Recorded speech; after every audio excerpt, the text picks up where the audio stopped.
Singapore general হাসপাতালে চিকিৎসাধীন ওসমান হাদি যদি না ফেরেন তাহলে দেশ অচল করার কর্মসূচি ঘোষণা করেছে ইনকলাব মঞ্চ। শরীফ ওসমান হাদি ২৪-এর গণ অভ্যুত্থানের অন্যতম যোদ্ধা, ইনকলাব মঞ্চের আহ্বায়ক ও ঢাকা ৮ আসনের সম্ভাব্য স্বতন্ত্র প্রার্থী। এ নিয়ে ইনকলাব মঞ্চের ফেসবুক পেজে যা বলা হয়, ওসমান হাদি এখন জীবন মৃত্যুর সন্ধিক্ষণে আছেন।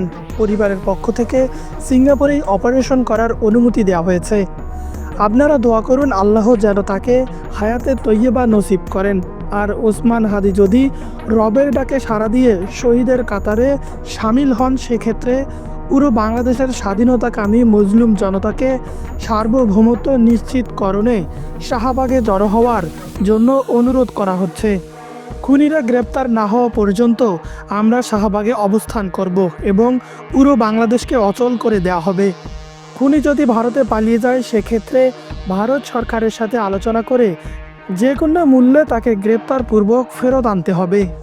এর আগে বুধবার রাতেই প্রধান উপদেষ্টার ভেরিফাইড ফেসবুক পেজ থেকে দেয়া পোস্টে জানানো হয়, সিঙ্গাপুর জেনারেল হাসপাতালে চিকিৎসাধীন ইনকলাব মঞ্চের মুখপাত্র ও ঢাকা ৮ আসনের সম্ভাব্য প্রার্থী শরীফ ওসমান হাদির শারীরিক অবস্থা অত্যন্ত সংকটাপন্ন।